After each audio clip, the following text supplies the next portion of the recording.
శ్రీ సీతారాముల కళ్యాణం చూతుమురాడండి. దక్షిణాది అయోధ్య భద్రాచలం రాములవారి కళ్యాణ మహోత్సవానికి ముస్తాబైంది. పవిత్ర గోదావరి నది ఒడ్డున మిథిలా స్టేడియంలో జానకి రాముల పెళ్లికి ఏర్పాట్లు చకచకా సాగుతున్నాయి. భక్తులకి పంచేందుకు 200 క్వింటాల ముత్యాల తలంబ్రాలను సిద్ధం చేస్తున్నారు ఆలయ అధికారులు.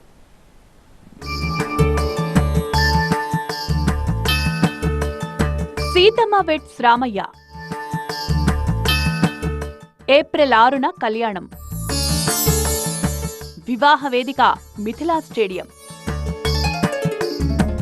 భద్రాద్రి శ్రీ సీతారాముల కళ్యాణానికి పాంచరాత్ర ఆగమ శాస్త్రం ప్రకారం పాల్గొన పౌర్ణమి రోజున ఆలయంలో పసుపు కొట్టి కళ్యాణ తలంబ్రాలు కలిపి రామయ్య పెళ్లి పనులను ప్రారంభించారు ఆలయ అధికారులు.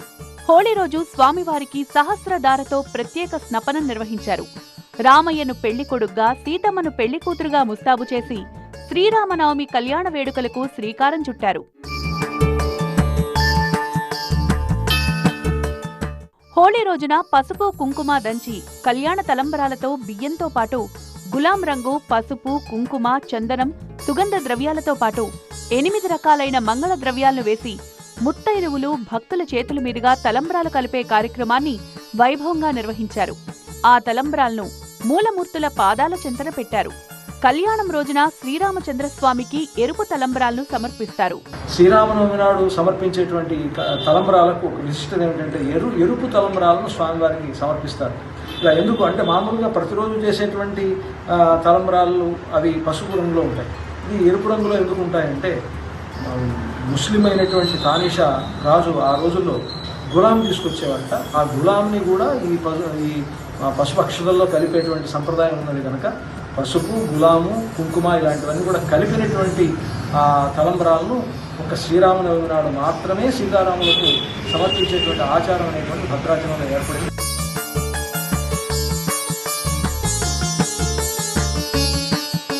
భద్రాచలంలో శ్రీ సీతారాముల కళ్యాణం ఎంత ప్రత్యేకమో జానకి రాముల ముత్యాల తలంబ్రాలకు అంతే ప్రత్యేకత ఉంటుంది. స్వామి అమ్మవార్ల నుదుటిపై నుంచి జాలువారే తలంబ్రాలను తమపై చల్లుకుంటే ఆయురారోగ్యాలు, సుఖ సంతోషాలు, భోగభాగ్యాలు కలుగుతాయని భక్తుల విశ్వాసం.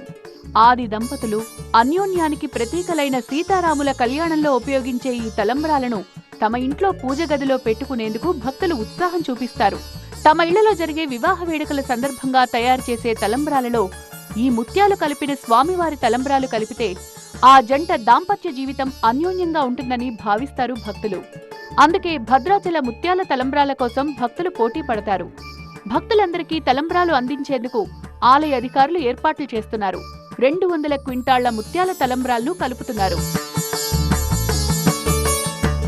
దేశం నలుమూలలా ఉండేటువంటి భక్తులందరికీ కూడా తలంబ్రాలు అందాలి అని అంటే చాలా తలంబ్రాలను మనం సేకరించాల్సి వస్తుంది.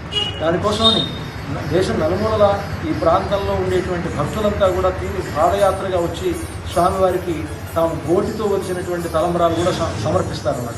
ఆ తలంబ్రాలు ఆ తర్వాత కొంత దేవస్థానం నుంచి సేకరించినటువంటి తలంబ్రాలు ఇలాగా సుమారుగా 200 క్వింటాళ్ల తలంబ్రాలను సమకూర్చుకోవాలి శ్రీరామనవమి లోపల. కనుక ఈ రోజు నుంచి ప్రారంభించి ఆ తలంబ్రాలని కలపడం అనేటువంటిది చేస్తారు. సరిగ్గా శ్రీరామనవమి నాడు ఆ తలంబ్రాలను స్వామివారికి, అమ్మవారికి సమర్పిస్తారు. దాన్ని భక్తులందరికీ కూడా ప్రసాదంగా ఇస్తారు. ఆ తలంబ్రాల్లోనే ముత్యాలు కలపడం కూడా ఉంటుంది.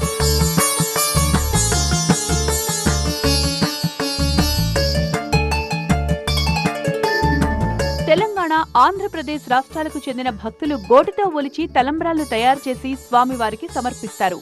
ఈ నెల 30న ఉగాదిని పురస్కరించుకుని శ్రీరామనవమి కళ్యాణ ఉత్సవాలు ప్రారంభమవుతాయి. ఏప్రిల్ 6న సీతారాముల కళ్యాణం జరుగుతుంది. ఏప్రిల్ 7న స్వామివారి పట్టాభిషేకానికి ముహూర్తం పెట్టారు. బ్రహ్మోత్సవాలకు సంబంధించినటువంటి కార్యక్రమాలను కూడా ఉగాది నాడు ప్రారంభమవుతుంది. ఆ రోజు అంకురార్పణతో 30వ తారీఖు, మార్చి 30వ తారీఖున ప్రారంభమవుతుంది. ఆ రోజు కొత్త సంవత్సరం. ఇలాగ మనకు ఎన్నో పండుగలు రాబోయేటువంటి కాలంలో శ్రీరామనవమి అది చాలా మనందరికీ తెలిసినటువంటిది. ప్రపంచవ్యాప్తంగా ఆనాడు వైభవపేతంగా రాముల వారి కళ్యాణాన్ని వీక్షిస్తారు. భద్రాచలానికి అది ప్రత్యేకత. గతేడాది ఎన్నికల కోడ్ ఉండడంతో కాంగ్రెస్ ప్రభుత్వం స్వామివారికి పట్టు వస్త్రాలు సమర్పించలేదు. ఈసారి శ్రీ సీతారాముల కళ్యాణోత్సవంలో సీఎం రేవంత్ రెడ్డితో పాటు మంత్రులు పాల్గొనున్నారు. భద్రాచలం వెళ్లలేని భక్తుల కోసం తెలంగాణ ఆర్టీసీ తలంబ్రాలను హోమ్ డెలివరీ చేస్తామంటోంది. ఆర్టీసీ కాల్ సెంటర్ కి ఫోన్ చేసి బుకింగ్ చేసుకున్న వారికి ఇంటికే తలంబ్రాలు తెచ్చిస్తామంటున్నారు తెలంగాణ ఆర్టీసీ అధికారులు.